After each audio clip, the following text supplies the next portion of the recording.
Good morning class 10th। मैं Rosy Chhabra, PGT biology, GTHS Hasanpur, district Nuh से। आज हम आनुवंशिकता एवं जैव विकास के बारे में पढ़ेंगे। टॉपिक को शुरू करने से पहले हम कुछ बातों को फिर से रिवाइज कर लेते हैं। जीव जनन प्रक्रम द्वारा नया जीव उत्पन्न करते हैं। जनन दो प्रकार का होता है, अलैंगिक जनन, लैंगिक जनन। जनन प्रक्रम की सबसे महत्वपूर्ण घटना होती है डीएनए की प्रतिकृति का बनना। जीवन की मौलिक इकाई कोशिका। कोशिका में केंद्रक उपस्थित होते हैं। केंद्रक कोशिका के सभी कार्यों को नियंत्रित करता है। केंद्रक में गुणसूत्र भी पाए जाते हैं। गुणसूत्र यानी कि क्रोमोसोम्स डीएनए तथा प्रोटीन से मिलकर बनते हैं। हर स्पीशीज में गुणसूत्रों की संख्या निश्चित होती है। आज हम इस चैप्टर के अंदर विभिन्नताओं के महत्व, आनुवंशिकता, आनुवंशिकी के नियम, जीन का कार्य व मानव में लिंग निर्धारण के बारे में चर्चा करेंगे। सबसे पहले हम जानते हैं विभिन्नताओं के महत्व के बारे में। विभिन्नता यह जनक और संतति के लक्षणों में असमानता को दर्शाती है। यह जीव को बदलते पर्यावरण में जीवित रहने में सहायता करती है। उदाहरण के लिए हमने चैप्टर 8 में पढ़ा था कि एक बैक्टीरिया की कॉलोनी, एक जीवाणुओं की कॉलोनी जी है, एक पॉन्ड में रहती थी और ग्लोबल वार्मिंग के कारण उस पॉन्ड का वाटर का टेम्परेचर बढ़ जाता है, तो जीवाणु मर जाते हैं। पर कुछ जीवाणु उनमें से सरवाइव कर जाते हैं, बच जाते हैं। क्यों? क्योंकि उनमें उस हाई टेम्परेचर को टॉलरेट करने की, सहने की क्षमता आ चुकी है। वो क्षमता कैसे आई? वो क्षमता आई विभिन्नता के कारण, क्योंकि उनमें अपनी बाकी की समिष्टि के मुकाबले कुछ परिवर्तन आ चुका था। इन्हीं परिवर्तनों को विभिन्नता कहते हैं। यह जीव को बदलते पर्यावरण में जीवित रहने में सहायता करती है। यह जैव विकास का भी आधार बनती है। जैव विकास का ही नतीजा है कि आज हमारी धरती के ऊपर जीवन इतने रूपों में पाया जाता है। ये विभिन्नताएं आती कैसे हैं? जनन प्रकार के दौरान विभिन्नताएं आती हैं। अलैंगिक जनन में क्योंकि एकल जनक होता है और उसमें डीएनए की प्रतिकृति बनकर वह दो कोशिकाओं में विभाजित होकर नए जीव बनाता है, तो विभिन्नता आने के लिए सिर्फ एक अवसर होता है और वो है डीएनए की प्रतिकृति का बनना।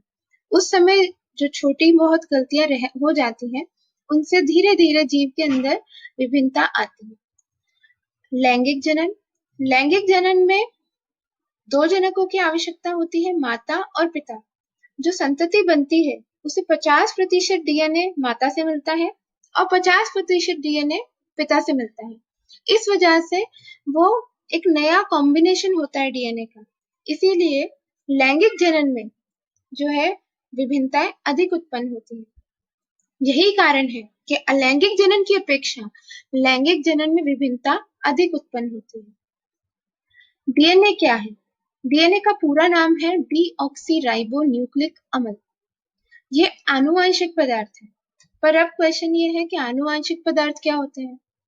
वे पदार्थ जो कि एक पीढ़ी के लक्षणों को दूसरी पीढ़ी में स्थानांतरित करते हैं, आनुवंशिक पदार्थ कहलाते हैं। सरल भाषा में हम ये भी कह सकते हैं कि डीएनए में एक जीव की संरचना का नक्शा या ब्लूप्रिंट होता है। ब्लूप्रिंट जैसे आप समझते हैं कि जब हम घर बनाते हैं तो हमें घर बनाने के लिए सबसे पहले उसका एक नक्शा चाहिए होता है। उसी तरीके से एक जीव के बनने से पहले हमें डीएनए की आवश्यकता है, क्योंकि डीएनए के अंदर उस जीव की संरचना के सारे जो है स्ट्रक्चर फॉर्मेशन का जितना भी इंफॉर्मेशन है वो सब डीएनए के अंदर उपस्थित है। हेरिडिटरी मटेरियल, आनुवंशिक पदार्थ, it is a substance which stores genetic information in the nucleus and transfers information from one generation to another. जनक से संतति में लक्षणों के संचरण को आनुवंशिकता कहते हैं। व्हाट इज आनुवंशिकता? क्या है कि वह प्रक्रम जिसके द्वारा लक्षण जनक से संतति में जाते हैं। The process by which physical or mental qualities pass from parent to child is called hereditary. विज्ञान की वह शाखा जिसके अंतर्गत आनुवंशिकता के नियमों व आनुवंशिकता को नियंत्रित करने वाले कारकों का अध्ययन किया जाता है उसे आनुवांशिकी कहते हैं। तो जैसे हमने हेरिडिटरी तो क्या है, वो प्रोसेस है जिसके द्वारा जो कैरेक्टर्स है वो पेरेंट से ऑफस्प्रिंग में जा रहे हैं। और साइंस की वो ब्रांच जो कि इसको स्टडी करती है, आनुवांशिकता को स्टडी करती है, उसे जेनेटिक्स कहते हैं.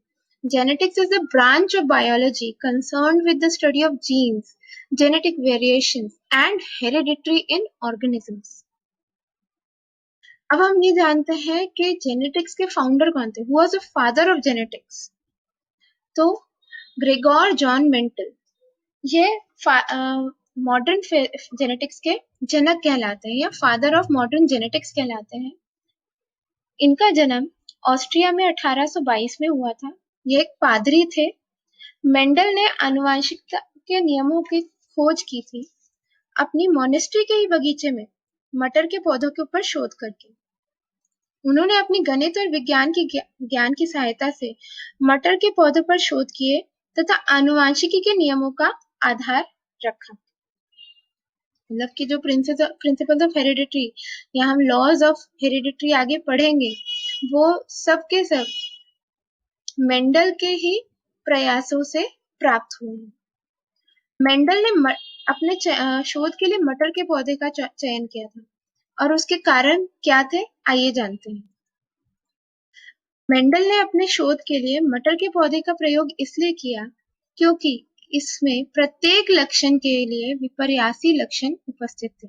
मतलब उन्होंने मेजरली 7 कैरेक्टर्स लिए थे जिनके लिए विपर्यासी लक्षण या कंट्रास्टिंग कैरेक्टर्स थे, मटर के पौधे में थे. इसका जीवन काल बहुत छोटा होता है, लाइफ साइकिल बहुत छोटा होता है, तो बहुत जल्दी सीड्स बनते हैं, बहुत जल्दी प्लांट बन के फ्लावरिंग हो जाती है, तो स्टडी करना और आसान हो जाता है. सामान्यतः इन पौधों में स्वपरागन होता है, सेल्फ फर्टिलाइजेशन होता है, परंतु इनमें परपरागन भी करवाया जा सकता है. मतलब अगर कंट्रोल करके एनवायरनमेंट को सेल्फ पॉलिनेशन को अवॉइड किया जा सकता है और उसकी जगह क्रॉस पॉलिनेशन करवाया जा सकता है. एक ही पीढ़ी में अनेक बीज बनते हैं. विपर्यासी लक्षण, कंट्रास्टिंग फीचर्स, ऐसे लक्षण जिनमें भौतिक रूप से आसानी से भेद किया जा सके उन्हें विपर्यासी लक्षण कहते हैं. कंट्रास्टिंग कैरेक्टर्स मतलब जिनके अंदर हम फिजिकली, जिनको हम बाहर से देखकर उनमें फिजिकली डिफरेंशिएट कर सकें. जैसे कि तने की ऊंचाई की बात करें तो पौधा लंबा हो सकता है या पौधा छोटा हो सकता है, बौना हो सकता है. फूल का रंग जो है वो बैंगनी है, सफेद है. अच्छा, ये जो विपर्यासी लक्षण है इनमें भी एक चीज है कि इनमें कोई तीसरा चौथा ऑप्शन अवेलेबल ही नहीं था, सिर्फ 2 ही थे. अगर जैसे फ्लावर कलर की बात करें तो या तो बैंगनी रंग का फूल होगा या सफेद रंग का फूल होगा. इसी तरह फूल की स्थिति या तो अक्षीय होगी या अग्रस्त होगी. फली का आकार फूला हुआ हो सकता है, फूला होगा या सिकुड़ा हुआ होगा. फली का रंग हरा हो सकता है या पीला. यही 2 ऑप्शन है. बीज का आकार गोल या झुर्रीदार और बीज का रंग पीला या हरा. मेंडल के एक्सपेरिमेंट्स को समझने से पहले हम उनसे रिलेटेड कुछ टर्म्स को जान लेते हैं. जैसे कि संकरण या हाइब्रिडाइजेशन, जब 2 विपर्यासी लक्षणों वाले पौधों का क्रॉस करवाया जाता है तो उससे प्राप्त संतति को संकर कहते हैं या हाइब्रिड बोलते हैं तथा इस क्रिया को संकरण या हाइब्रिडाइजेशन कहते हैं. जीन, मेंडल के अनुसार सजीवों का प्रत्येक लक्षण कारकों के द्वारा नियंत्रित होता है. इन कारकों को जीन कहते हैं. देखिए लक्षणों पे ध्यान दें तो फिर से हम एक बार देख लेते हैं. जैसे यहाँ पे देखिए फूल का रंग बैंगनी या सफेद. ये जो फूल का रंग है ना, बैंगनी या सफेद, ये लक्षण है, ठीक है. और ये लक्षण जो है ये किसी ना किसी जीन के द्वारा नियंत्रित होते हैं. युग्म विकल्पी अलील्स, एक लक्षण को प्रकट करने वाले जीन के 2 विपर्यासी स्वरूप होते हैं जिन्हें युग्म विकल्पी कहते हैं. पहले जो एक चीज ध्यान रखिए कि जो जीन है ये हमेशा इसका जो फॉर्म्स होते हैं उसको हम अलील बोलते हैं. अलील्स हमेशा जोड़े में होते हैं, पेयर्स में प्रेजेंट होते हैं. और अलील्स के भी 2 फॉर्म्स होते हैं, एक जोड़े में उपस्थित होते हैं. अगर अलील का जोड़ा समरूप होता है तो उन्हें हम समयुग्मजी कहते हैं। जैसे कि यहाँ पे कैपिटल टी, स्मॉल टी। इनको मैं आपको और डिटेल में आगे बताऊंगी।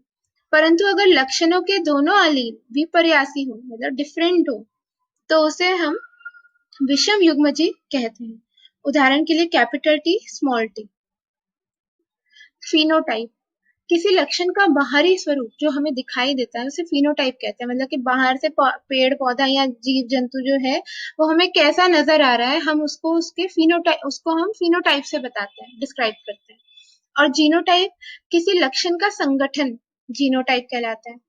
मतलब जैसे यहाँ पे हमने बात की थी अलील्स के बारे में, तो अलीलिक पेयर मतलब अलील्स का जो जोड़ा है, युग्म विकल्पियों का जो जोड़ा है वो समयुग्मजी है या विषम युग्मजी है, वह हमें जीनोटाइप से पता चलता है। आइए अब मेंडल के प्रयोगों को समझते हैं। एकल संकरण या मोनोहाइब्रिड क्रॉस, जब एक पौधे में एक विपर्यासी लक्षण हो को ध्यान में रखकर उनके मध्य संकरण करवाया जाता है, उसे हम एकल संकर यानी कि मोनोहाइब्रिड क्रॉस कहते हैं। उदाहरण के लिए जैसे कि हम आगे पढ़ने वाले हैं, शुद्ध लंबे पौधे और बोने पौधे के मध्य संकरण। यहाँ पे ध्यान दीजिए, मैंने शुद्ध लंबे पौधे और शुद्ध बोने पौधे की बात की है। तो आप जैसा यहाँ पे चित्र में देख सकते हैं, टॉल प्लांट, यहाँ पे कैपिटल टी, ये क्या है, ये इसके अलील्स हैं। ये अलील्स, अब जैसे कि शुद्ध की बात कर रहे थे, समयुग्मजी है ये, मतलब कि होमोजाइगस, दोनों के दोनों अलील्स एक जैसे हैं। Capital T, capital T, capital T. इसी तरीके से ड्वार्फ मतलब बोना पौधा, यहाँ पे आप देख सकते हैं। फिर यहाँ पे दोनों अलील्स जो है, अलील्स का जो जोड़ा है वो एक जैसा है, तो ये भी समयुग्मजी या होमोजाइगस है। अपने कैरेक्टर के लिए ये होमोजाइगस है। गैमीट्स, गैमीट्स कैसे बने? देखिए, जब हम ये क्रॉस को हम समझाते हैं तो ये लिखने में काफी लॉन्ग हो सकता है, इसी वजह से डायग्रामेटिकली इसको एक्सप्लेन किया जाता है।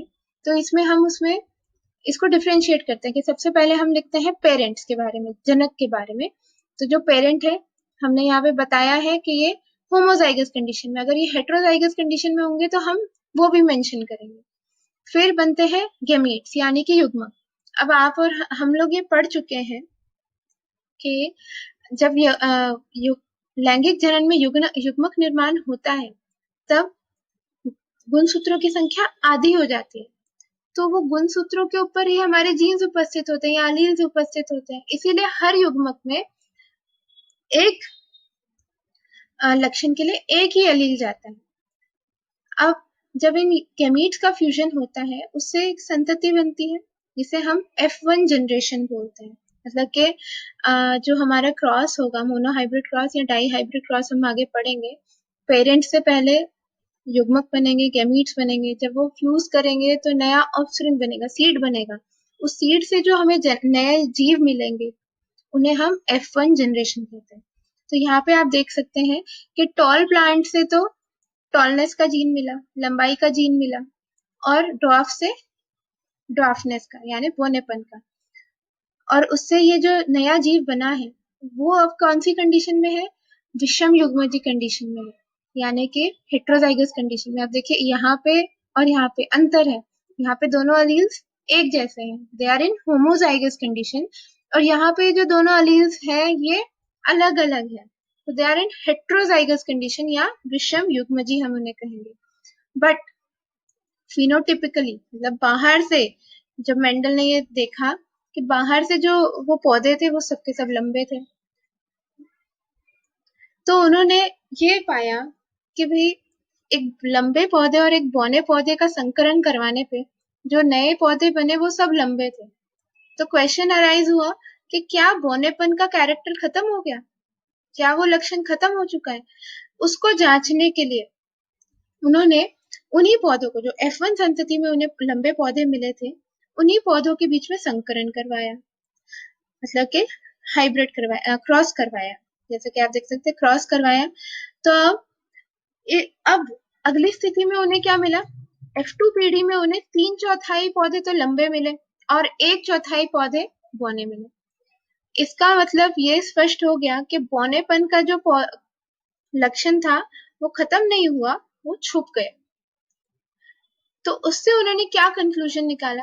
उन्होंने ये कंक्लूजन निकाला कि जब लंबेपन के लिए जो अलील्स है, होमोजाइगस कंडीशन में हो या हेट्रोजाइगस कंडीशन में हो, दोनों लंबे पौधे थे। ठीक है ना? यहाँ पे होमोजाइगस को फिर से ध्यान दीजिए, समयुग्मजी, और हेट्रोजाइगस विषम युग्मजी। और उन्होंने इसके साथ में ये भी बताया कि जो बौने पौधे हैं वो कब बनेंगे? जब दोनों लक्षण, दोनों अलील्स जो है वो बौनेपन के होंगे। तो टी, इससे उन्होंने ये कंक्लूजन निकाला कि टी की एक प्रति, कैपिटल टी की एक प्रति पौधे को लंबा बनाने के लिए पर्याप्त थी, और बौनेपन के लिए स्मॉल टी की दोनों प्रतियां चाहिए थी। इसी से आया प्रभावी अप्रभावी लक्षण का नियम, लॉ ऑफ डोमिनेंस, या विपर्यासी लक्षणों के संकरण में जो लक्षण अपने आप को विषम युग्मजीय अवस्था में भी प्रकट करता है उसे प्रभावी लक्षण कहते हैं। मतलब जैसे यहाँ पे देखें हम कि F1 संतति में एक अलील तो लंबेपन का था और दूसरा अलील बौनेपन का था। तब भी क्योंकि ये दोनों अलग अलग अलील्स थे, पर प्लांट जो था वो लंबा था, इसलिए विषम युग्मजीय स्थिति में भी लंबेपन ने अपने आप को प्रकट किया तो वह प्रभावी लक्षण बन गया, और बौनेपन अपने आप को प्रकट नहीं कर पाया तो वह अप्रभावी लक्षण बन गया। इसी प्रकार युग्मकों की शुद्धता का नियम, law of purity of gametes, युग्मक निर्माण के समय लक्षण के कारक अलग होकर स्वतंत्र रूप से युग्मक में जाते हैं, जिससे कि एक युग्मक में लक्षण के लिए एक ही कारक होता है। मतलब कि जैसा कि हमने देखा गेमीट फॉर्मेशन के टाइम पे, ये जैसे यहाँ पे बहुत साफ दिख रहा है कि गेमीट फॉर्मेशन के टाइम पे क्या हुआ कि ये जो अलील्स का जोड़ा था वो अलग हो गया, तो एक गेमीट में एक ही अलील गया। इसे कहते हैं हम law of purity of gametes. अब आगे हम पढ़ते हैं डाई हाइब्रिड क्रॉस के बारे में। मोनोहाइब्रिड क्रॉस में हमने केवल एक विपर्यासी लक्षण के बारे में अध्ययन किया। डाई हाइब्रिड, डाई का मतलब होता है टू, डाई हाइब्रिड क्रॉस में हम क्या करेंगे, हम दो विपर्यासी लक्षणों को ध्यान में रखकर संकरण करवाएंगे। मतलब जब दो विपर्यासी लक्षणों को ध्यान में रखकर संकरण करवाया जाता है तो उसे डाई हाइब्रिड क्रॉस कहते हैं। डाई हाइब्रिड क्रॉस में जैसे आप देख सकते हैं, यहाँ पे हमने उदाहरण दिया है गोल हरे बीजों का और झुर्रीदार पीले बीजों का। यहाँ पे मैं आपको एक चीज बता देना चाहती हूँ कि मेंडल के टाइम पे ये चीजें उन्हें ज्ञात नहीं थी, तो उन्होंने सिर्फ उनके लक्षणों के आधार पर लिखा। जीन के टर्म, अलील्स, ये सब बाद में खोजे गए। इसी के अंतर्गत जब ये क्रॉसेस डिजाइन किए गए तो ये एक रूल बनाया गया था कि जो डोमिनेंट ट्रेट होगा, जो प्रभावी लक्षण होगा, उसको हम कैपिटल अक्षरों से दर्शाएंगे, बड़े अक्षरों से दर्शाएंगे, और जो अप्रभावी लक्षण होगा उसे हम स्मॉल यानी कि छोटे अक्षरों से दर्शाएंगे। तो यहाँ पे आप देखिए इस डाई हाइब्रिड क्रॉस में जो हमारे जनक हैं, एक है गोल हरे बीजों का। ध्यान दीजिए कि ये दोनों गोल और हरे बीज जो है, ये दोनों अलील्स के जो जोड़े हैं ये समयुग्मजी है, मतलब होमोजाइगस कंडीशन में है। इसी तरीके से जो झुर्रीदार और पीले बीज है, वो यहाँ पे ये अलील्स के जोड़े भी समयुग्मजी स्थिति में है। अब यहाँ पे आप जैसे कि देख सकते हैं, मैंने आपको बताया कि जो प्रभावी लक्षण है वो कैपिटल लेटर से दिखाया जाता है, और जो अप्रभावी लक्षण है वह स्मॉल लेटर से दिखाया जाता है। तो जो गोल और झुर्रीदार में गोल जो है वो प्रभावी लक्षण है, और हरे और पीले में हरा अप्रभावी लक्षण है और पीला प्रभावी लक्षण है। तो इनके युग्मक निर्माण पे हम युग्मक निर्माण होता है, और युग्मक निर्माण के बाद F1 संतति जो प्राप्त हुई वो हुई गोल पीले बीजों वाली। अब यहाँ पे देखिए क्या अंतर आ गया। अब आए जो F1 संतति हमें मिली वो थी गोल और पीले बीज। अब आगे उन्होंने F1 संतति को फिर से आपस में क्रॉस करवाया, उनकी सेल्फिंग करवाई। तो यहाँ से मेंडल ने देखा कि F1 संतति में सभी पौधे गोल तथा पीले बीज के एक साथ थे। F1 संतति के बीच संकरण करवाने पर उन्होंने पाया के जनक के लक्षणों में के अलावा भी नए संयोजन संतति से में प्राप्त हुए। उदाहरण के लिए गोल हरे और झुर्रीदार पीले। जो गोल हरे और झुर्रीदार पीले हैं ये नए कॉम्बिनेशन है, ये जनक के कॉम्बिनेशन नहीं है। जनक के कॉम्बिनेशन तो हमारे गोल पीले और झुर्रीदार हरे थे। इससे उन्होंने ये कंक्लूजन निकाला कि संकरण के दौरान गोल झुर्रीदार तथा पीला हरा लक्षण स्वतंत्र रूप से वंशानुगत होता है। मतलब कि जो पेरेंटल कैरेक्टर्स थे वो जुड़े नहीं हुए थे। जो गोल और हरा है वो आपस में जुड़ा नहीं हुआ था, ना ही झुर्रीदार पीला आपस में जुड़ा हुआ था। ऐसा नहीं है कि अगर गोल का अलील गया तो साथ में हरे रंग का ही अलील जाएगा, नहीं। अगर बीज गोल है तो जरूरी नहीं कि वो हरा ही होगा, वो पीला भी हो सकता है। लाइकवाइज अगर बीज झुर्रीदार है तो जरूरी नहीं है कि वो पीला ही होगा, वो हरा भी हो सकता है। तो इससे उन्होंने बताया कि जब किसी संकरण में लक्षणों के लिए की जाते हैं तो किसी एक जोड़े का लक्षण संयोजन दूसरे जोड़े से स्वतंत्र होता है। मतलब कि जो कैरेक्टर्स है वो आपस में लिंक्ड नहीं है, वो जुड़े नहीं हुए हैं, वो अलग अलग स्वतंत्र रूप से जो है वंशानुगत होते हैं, जिसे स्वतंत्र अपव्यूहन का नियम या लॉ ऑफ इंडिपेंडेंट असॉर्टमेंट कहा जाता है। लक्षण व्यक्त किस प्रकार से होते हैं? हम नेक्स्ट हमारा इंपॉर्टेंट क्वेश्चन, चलो हमने ये समझ लिया कि जो लक्षण जो है वो जनक से वो अपने आप को प्रकट कैसे करेगा, व्यक्त कैसे करेगा, how is it going to express itself. तो कोशिका के केंद्रक में डीएनए उपस्थित होते हैं। डीएनए का क्रियाशील हिस्सा जो है उसे जीन कहते हैं। देखिए डीएनए एक बहुत लॉन्ग थ्रेड होता है, इसके सारे पार्ट्स एक्टिव नहीं होते हैं, कुछ स्पेसिफिक पार्ट्स होते हैं जो कि प्रोटीन सिंथेसाइज करते हैं, प्रोटीन का संश्लेषण करते हैं, उन हिस्सों को जीन कहा जाता है। और हर जीन जो है वो किसी एक छोटे छोटे कैरेक्टर को कंट्रोल करता है। यह जीन प्रोटीन संश्लेषण करते हैं। प्रोटीन विभिन्न लक्षणों की अभिव्यक्ति को नियंत्रित करते हैं। अभिव्यक्ति को नियंत्रित करता मीन्स दे एक्सप्रेस, मतलब जो प्रोटीन बनेगा उसके ऊपर डिपेंड करता है कि भाई जो हमारा कैरेक्टर जिसकी हम बात कर रहे हैं वो एक्सप्रेस होगा या नहीं होगा।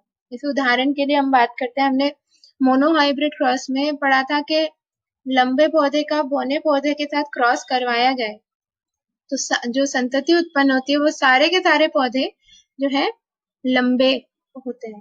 तो ऐसा क्यों? तो जीन टी, अगर जीन टी या लंबाई का जीन अगर उपस्थित है तो वो एंजाइम को दक्षता से कार्य करता है। मतलब वो क्या करेगा, वो एक ऐसा प्रोटीन बनाएगा जो कि आगे चल के लंबाई बढ़ाने के लिए एंजाइम बनाएगा, जिसके बारे में हमने पढ़ा है कि एक हार्मोन होता है ऑक्सिन जो कि तने की लंबाई बढ़ाता है। वो ऑक्सिन हार्मोन बनाएगा। वो ऑक्सिन हार्मोन जब अच्छे से बनेगा तो पौधा अपने आप लंबा हो जाएगा। पर अगर मान लीजिए इस जीन कैपिटल टी की जगह जीन स्मॉल टी उपस्थित हो तो उस कंडीशन में क्या होगा, एंजाइम ढंग से नहीं बनेगा। एंजाइम नहीं बनेगा तो ऑक्सिन हार्मोन बहुत ज्यादा क्वांटिटी में नहीं बन पाएगा और ऐसी स्थिति में पौधा जो है वो बौना रह जाएगा। आगे हम पढ़ते हैं लिंग निर्धारण के बारे में कि सेक्स डिटर्मिनेशन कैसे होता है ऑर्गेनिजम्स में। हम जानते हैं कि जो जटिल शारीरिक संरचना है जीवों की, जैसे कि मानव है और पशु पक्षी है, इनमें क्या होता है, दो जनक उपस्थित है, नर और मादा। तो उन नर और मादा में कोई डिफरेंशिएशन भी होना चाहिए, अंतर भी होना चाहिए। तो आगे हम पढ़ते हैं कि ये डिफरेंशिएशन होता कैसे। कुछ जीवों में लिंग निर्धारण आनुवांशिक नहीं होता है, मतलब कि it is not related to heredity, वो उनके डीएनए या क्रोमोसोम से रिलेटेड नहीं होता है। जैसे कि उदाहरण की बात करें हम सरीसृपों की, जैसे टर्टल्स हैं, क्रोकोडाइल्स हैं, इनमें क्या होता है, जीव का लिंग निर्धारण अंडे के ऊष्मायन ताप पर निर्भर करता है। सेक्स डिटर्मिनेशन है, लिंग निर्धारण है, वो डीएनए या हेरिडिटरी से रिलेटेड नहीं होता है, वो डिपेंड करता है अंडे के ऊष्मायन ताप पर। उदाहरण के लिए टर्टल है और मगरमच्छ है। मानवों की बात अगर हम करें तो मानव है, पक्षी है और बंदर है, गाय भैंस एक्सेट्रा, इनके अंदर लिंग निर्धारण जो है वो आनुवांशिक होता है। आनुवांशिक मतलब गुणसूत्रों पर निर्भर करता है। मानव कोशिका में 23 जोड़े गुणसूत्र पाए जाते हैं। मैंने आपको बताया था कि हर स्पीशीज में, हर ऑर्गेनिज्म की स्पीशीज में जो गुणसूत्रों की संख्या है वो स्पेसिफिक होती है, निश्चित होती है। इसी तरीके से मानव में 23 जोड़े गुणसूत्र पाए जाते हैं, हम कह सकते हैं 46 गुणसूत्र पाए जाते हैं, जिनमें से 22 जोड़े या हम कह लें 44 क्रोमोसोम जो है वो कायिक गुणसूत्र है या ऑटोसोम्स के होते हैं, और एक जोड़ा जो है वो लैंगिक गुणसूत्र यानी कि सेक्स क्रोमोसोम्स का होता है। लिंग गुणसूत्र दो प्रकार का होता है, एक्स तथा वाई। दो तरह के लिंग गुणसूत्र पाए जाते हैं, सेक्स क्रोमोसोम्स पाए जाते हैं ह्यूमंस में, एक्स और वाई। स्त्री में जो लिंग सूत्र का जोड़ा होता है वो होता है एक्स एक्स, एक्स एक्स, और नर में एक्स वाई। मादा युग्मक यानी अंडाणु में एक्स लिंग, मादा युग्मक जो अंडाणु बनाती है उनमें एक्स लिंग सूत्र पाए जाते हैं, और नर दो प्रकार के शुक्राणु बनाते हैं। क्योंकि नर के अंदर दो तरह के लिंग गुणसूत्र पाए जाते हैं तो वो दो तरह के शुक्राणु बनाते हैं। 50% शुक्राणु होते हैं एक्स सूत्र के, जिनमें लिंग सूत्र एक्स होता है, और 50% शुक्राणु होते हैं वाई लिंग सूत्र वाले। चित्र की सहायता से इसे समझते हैं। मानव में लिंग निर्धारण, जैसा कि आपको चित्र में दिख रहा है, जनक है, माता और पिता। मानव में गुणसूत्र यानी क्रोमोसोम नंबर जो है वो होता है 46, जिसमें से के 44 क्रोमोसोम्स या 22 जोड़े क्रोमोसोम्स जो होते हैं वो होते हैं कायिक गुणसूत्रों के यानी ऑटोसोम्स के, और एक जोड़ा जो है वो होता है, मतलब वन पेयर जो है क्रोमोसोम्स का वो होता है सेक्स क्रोमोसोम्स या लिंग क्रोमोसोम। तो आप जैसे देख सकते हैं कि पिता में मतलब नर में जो लिंग क्रोमोसोम्स का जोड़ा है वो है एक्स वाई, और माता में जो लिंग क्रोमोसोम्स का जोड़ा है वो है एक्स एक्स। इसी वजह से जो माता है वो एक ही प्रकार के अंडाणु बनाती है, मतलब कि उसके सारे अंडाणुओं में लिंग गुणसूत्र जो होता है वो एक्स होता है, और जो पिता है वो दो प्रकार के शुक्राणु बनाता है। 50% शुक्राणुओं में लिंग सूत्र एक्स होता है, और 50% शुक्राणुओं में लिंग गुणसूत्र वाई होता है। इसीलिए अगर अंडाणु को एक्स लिंग सूत्र वाला शुक्राणु निषेचित करता है तो लड़की उत्पन्न होगी, और अगर अंडाणु को वाई लिंग सूत्र वाला शुक्राणु निषेचित करता है तो लड़का उत्पन्न होगा। मानव में जो लिंग निर्धारण है, पहला तो वो आनुवांशिकता के आधार पर होता है, मतलब क्रोमोसोम्स के आधार पर होता है, और दूसरा के बच्चे का लिंग निर्धारण माँ की वजह से नहीं, जब बल्कि पिता के द्वारा उत्पन्न किए गए शुक्राणुओं पर निर्भर करता है। कुछ इंपॉर्टेंट क्वेश्चंस को हम एक बार देख लेते हैं। मेंडल के प्रयोगों से ये कैसे सिद्ध हुआ कि लक्षण प्रभावी या अप्रभावी होते हैं? तो यहाँ इस क्वेश्चन में आप जो है मोनोहाइब्रिड क्रॉस को एक्सप्लेन करेंगे और उसके बाद प्रभावी अप्रभावी लक्षण के नियम को लिखेंगे। मेंडल के प्रयोगों से ये कैसे सिद्ध हुआ कि लक्षण स्वतंत्र रूप से वंशानुगत होते हैं? इसमें हम डाई हाइब्रिड क्रॉस को एक्सप्लेन करेंगे। मानव में शिशु का लिंग निर्धारण का आधार क्या है, व्याख्या कीजिए। तो मानव में शिशु का लिंग निर्धारण का आधार गुणसूत्र है, डीएनए है, या हम ये कह सकते हैं आनुवांशिक है।